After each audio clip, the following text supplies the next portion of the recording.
आज आलिया भील की इस धरती पर जोबट ब्लॉक में पहली बार इतनी असंख्य संख्या में बिना किसी पैसे खर्च किए हुए वाली भीड़ देखकर, युवाओं की भीड़ देखकर और सिर्फ समाज के दर्द को लेकर आए हुए सभी युवाओं को मैं क्रांतिकारी नमस्कार करता हूं, जोहार करता हूं, सेवा जोहार करता हूं। दोस्तों, सभी वक्ताओं ने अपनी बात रखी। अभी समय कम है, हमें यहाँ से जो प्लानिंग है उसके तहत हम आपके साथ में हैं। ये कार्यक्रम जो रखा है आदिवासी समाज के युवाओं ने अपने तरफ से आह्वान करके सभी लोगों को बुलाया है। प्रदेश के कोने कोने से झाबुआ, रतलाम, खरगोन, बड़वानी, यहाँ तक कि इंदौर से भी हमारे बेरोजगार साथी 4-5 गाड़ियाँ करके आए हैं। अब उन सभी साथियों के लिए एक बार तालियां बजा दो यार।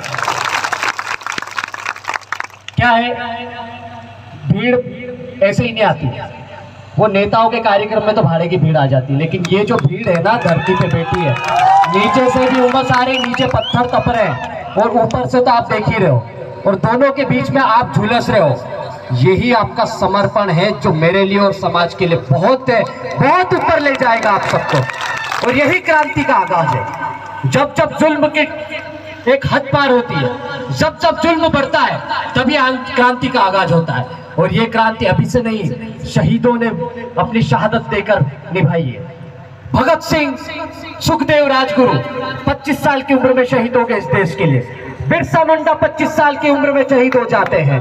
और टंट्या मामा तो आपको बहन भाई ने बता दिया, 35 साल तक हथियार बंद लड़ाई इस पूरे मालवा निमाड़ क्षेत्र में, यहाँ तक कि गुजरात के क्षेत्र तक लड़ने वाला एकमात्र आदिवासी आदमी, ऐसा हमारे जैसा दुबला पतला कोई नहीं था उसके साथ में, भूखा नंगा पूरे क्षेत्र में घूमता था। और यहाँ ये जो अधिसूचित क्षेत्र है, वहाँ की एक एक इंच जमीन उसी संघर्ष का परिणाम है। आज यदि मेरी बहन बेटी के ऊपर कपड़े हैं, उनके बदन पर कपड़े हैं, तो वो सब उनकी बदौलत है दोस्तों। और ये जो आरक्षण की रसमलाई खा रहे हैं ना अधिकारी, कर्मचारी और नेता लोग, ये भी सब उसी की देन है जिसे बाबा साहब ने संविधान के रूप में आपको दिया है। ये कोई ठीक नहीं है। इतना बड़ा संघर्ष हुआ और उस संघर्ष में हमारे शहीद हजारों लाखों आदिवासी युवा हुए जिनका आज तक जिक्र नहीं हुआ।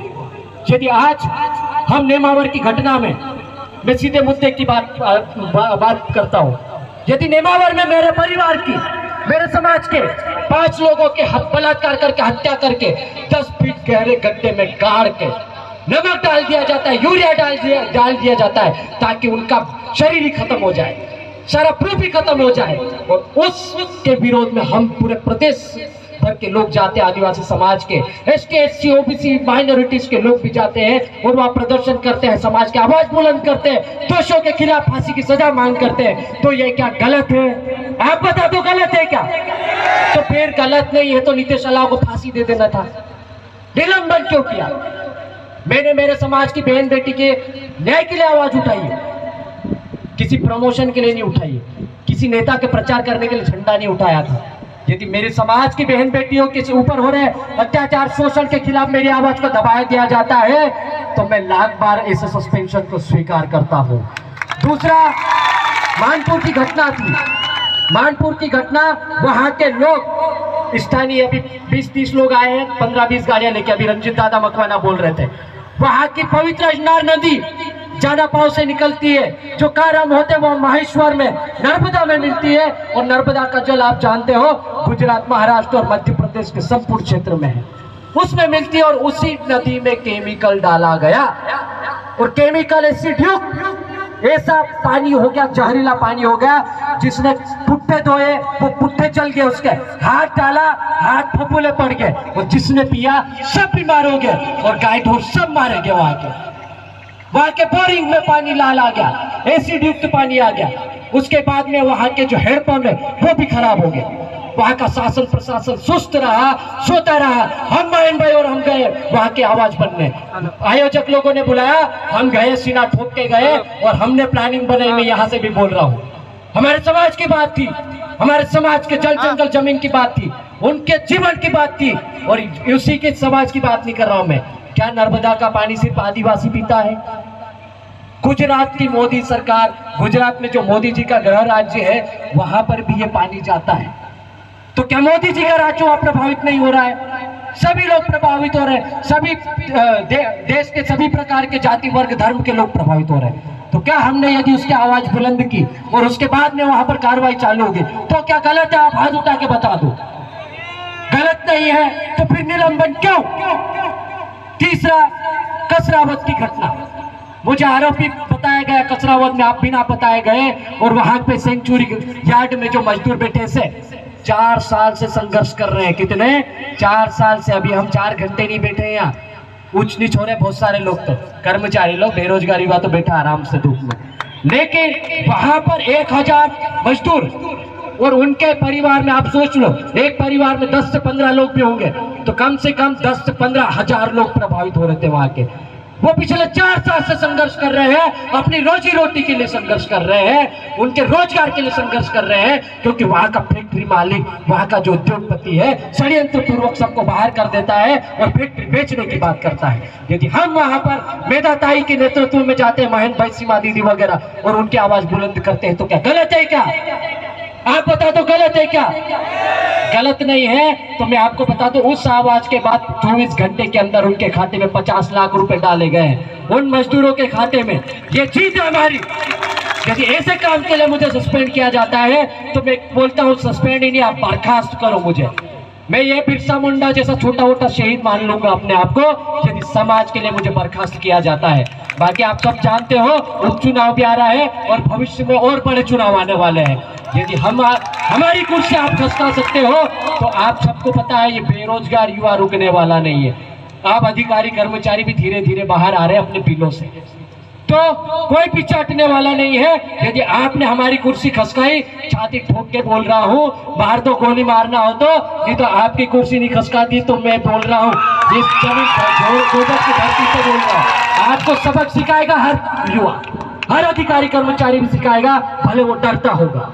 मजदूर, दलित, किसान तो हमारे साथ ऐसे ही छाती अड़ा के खड़े होते हैं। और भाई मयंक कन्नौज जैसे, सीमा दीदी और जितने भी हमारी नारी शक्ति आज जो बैठी है, इन्होंने आज हमारा सिर गर्व से ऊंचा कर दिया है। और ये भाड़े की भीड़ नहीं है, फिर से मैं आपको बता दूं, ये नितेश अलावा के नाम पर भी नहीं आई है। एक पोस्टर चला, मैं 2 दिन से फोटो वीडियो देख देख के तो थक गया हूँ, मैसेज का रिप्लाई नहीं कर पा रहा हूँ। प्रदेश स्तर पर मुझे ऐसा लगता है किसी सीएम को इतनी बधाई नहीं मिली होगी जितना समर्थन नितेश अलावा के नाम पर मिला सभी बेरोजगार युवाओं ने। स्पेशली मैं हमारे निकेश भाई और टंटा ग्राफिक्स के लोगों के लिए जोरदार तालियों के लिए उम्मीद करता हूँ। आपसे इतना बढ़िया बैनर बनाया उन्होंने कि वो सीएम और पीएम को टैग हुए हैं और वहां से भी लेटर आ रहा है। और जिन लोगों ने गलत कार्रवाई करी है, मुझे नहीं मालूम उन्होंने किन के ऊपर दबाव में आके कार्रवाई करी है, लेकिन सिविल सेवा आचरण संहिता नियम ये नहीं कहता है कि आप अपनी बहन बेटियों का बलात्कार हो जाए और उनको गाड़ के फेंक दे, मार दे, गाड़ दे